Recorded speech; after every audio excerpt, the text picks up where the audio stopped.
Hello everyone, नमस्ते। मैं हूं डॉक्टर ज्योति और आज मैं बात करने वाली हूं हाइपरटेंशन के बारे में। ये वीडियो मैंने 3 पार्ट में डिवाइड किया है। पहले पार्ट में मैं आपको बताऊंगी हाइपरटेंशन यानी ब्लड प्रेशर का बढ़ना, ये क्यों बढ़ता है, किस रीज़न से बढ़ता है, ये सारी चीज़ें मैं फर्स्ट पार्ट में डिस्कस करूँगी। सेकेंड पार्ट में मैं डिस्कस करूँगी हाइपरटेंशन यानी ब्लड प्रेशर का कम होना, ये क्यों कम होता है, किस रीज़न से कम होता है, ये सारे टॉपिक को मैं डिस्कस करूँगी पार्ट सेकेंड में।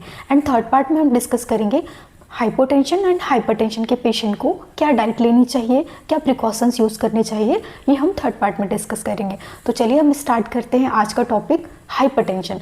हाइपरटेंशन क्या होता है? हम इसे साइलेंट किलर डिजीज़ के नाम से भी जानते हैं।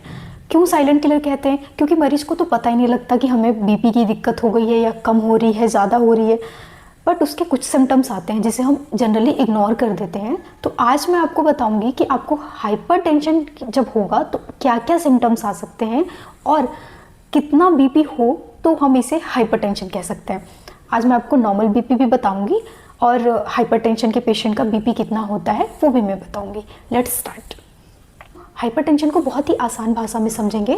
सबसे पहले मैं आपको बताऊंगी सिस्टोलिक प्रेशर और डायस्टोलिक प्रेशर के बारे में। सिस्टोलिक क्या होता है? जब हार्ट पंप करता है उसे सिस्टोलिक कहते हैं, और जब हार्ट रेस्ट करता है तो उसे डायस्टोलिक कहते हैं। यानी ऊपर का एक भाग होता है और नीचे का भाग होता है, इन दोनों को मिला के हम हार्ट और आर्टरीज के हेल्थ के बारे में पता लगाते हैं। अब मैं आपसे डिस्कस करूंगी normal BP and hypertensive BP के चार्ट के बारे में। ध्यान से देखिए इस चार्ट को। अगर आपकी बीपी 120 to 80 है दैट मीन्स नॉर्मल है, एलिवेटेड यानी थोड़ा बढ़कर आना। बट अगर आपकी बीपी 130, 139 से 80, 89 तक आ रही है तो ये हाइपरटेंशन स्टेज 1 स्टार्ट हो चुका है। हाइपरटेंशन स्टेज 2 में हम देखेंगे कि 140 से भी ज़्यादा एंड 90 से भी ज़्यादा बीपी आ रही है तो ये स्टेज 2 है। बट जो सबसे ज़्यादा क्रिटिकल कंडीशन होती है पेशेंट की 180 to 120, ये बहुत ही क्रिटिकल कंडीशन है।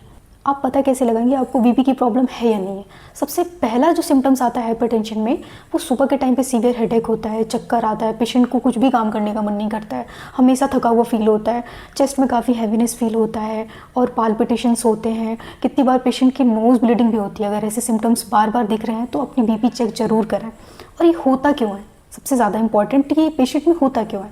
स्ट्रेस की वजह से, एंजाइटी की वजह से, कितनी बार ओबेसिटी मोटापे की वजह से, ख़राब लाइफस्टाइल, स्मोक, अल्कोहल की वजह से, एंड किसी रीज़न में मैंने देखा है फैमिली हिस्ट्री भी रीज़न होता है। जैसे अगर किसी के पेरेंट्स को है तो उस डिज़ीज़ का संभावना होता है कि बच्चों में भी वो डिज़ीज़ होने की संभावना होती है। ये था फर्स्ट पार्ट जिसमें मैंने डिस्कस किया हाइपरटेंशन के बारे में। अब जो सेकंड पार्ट में हम डिस्कस करेंगे हाइपोटेंशन यानी लो बीपी के बारे में। अपना ध्यान रखिए, बीपी मॉनिटर करते रहिए। वीडियो अच्छी लगी हो तो लाइक शेयर कमेंट जरूर करें।